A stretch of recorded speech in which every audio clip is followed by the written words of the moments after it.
շինհրապարակներում տեղադրված մեր սարքերից ստացված օդի որակի վերաբերյալ PM2.5-ի ցուցանիշը կազմել է 65 օգոստոս ամսին։ 0-ից 60 միջակայքը այս ցուցանիշի դա գերազանց օդի որակն է։ Մեզ մոտ 65-ը դա լավ օդի որակն է, այսինքն նվազագույն աղտոտվածության չափանիշն է։ Եվ հետևապես սա եւս մեկ անգամ մեզ ցույց է տալիս, որ օգոստոս ամսին, որ սեպտեմբեր ամսին մեզ մոտ օդի որակը գերազանց կամ լավ միջակայքում է գտնվել։ Սա անառարկելի փաստ է։ Վիզուալ առումով վստահաբար շատ տեղեր մենք տեսնում ենք, որ շինարարությունը որոշ չափով խնդիրներ բերում է եւ որոշ կետային խնդիրներ վստահաբար ունենք, եւ այս մասին ես ասացի, հետեւապես մենք դեկտեմբեր ամսին հավաքանում մեր որոշումները այնպես են կառուցելու, որ կառուցապատողները, ովքեր որ խախտում են ավականու կողմից սահմանված փոշու ցանցերի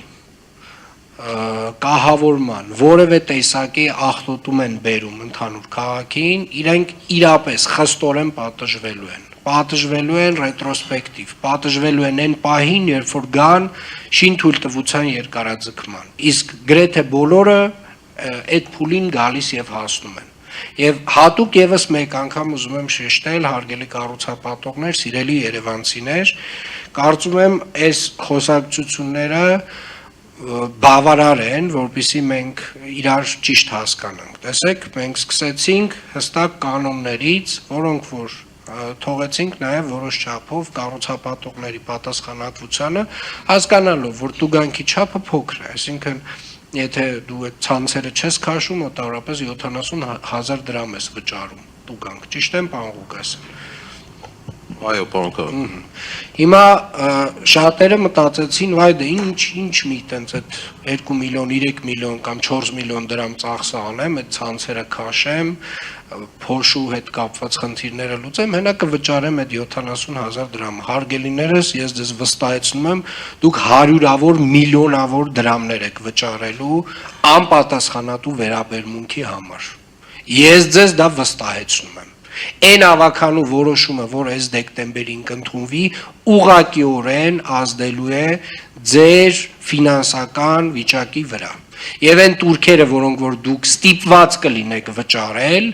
չպահպանելով Երևանի ավականու կայացրած որոշումները, վստահորեն շատ եւ շատ ֆինանսական բարդություններ կարող են առաջացնել։ Հետևապես խնդրում եմ օր առաջ եւս մեկ անգամ մտածել ձեր ընդհանուր քաղաքականության մասին, որովհետև անընդհատ մենք տենց անընդհատ խոսում ենք, գնաց նաև մեր գործընկերների հետ քննարկում եղավ տուգանքի ավելացման հետ կապված, տենց չգիտեմ, ինչ որ մի կետում այդ քննարկումն է մահացավ, չգիտեմ նույնիսկ ինչ պատճառով եւ չգիտեմ ինչու չընդունվեց, որովհետեւ անտրամաբանական է ունենալ 70,000 դրամ տուգանք մի ծրագրի համար, որը նվազագույնը քո վրա պետք է նստի մի քանի միլիոն դրամ, իրոք հենա կտուգանվեն էլի մարդիկ։ Իսկ հիմա հարգելիներս այնց ռադիկալ եւ 180 աստիճան հակառակ process-ն է տեղի ունենում։ Ով քաղաքականությունը չպահպանեց Երևանի ավականու կողմից ընդունած, շատ եւ շատ փոշմանելու է։ Շատ եւ շատ փոշմանելու է։ Շնորհակալ եմ հարգելի գործընկերներ, այսքանը։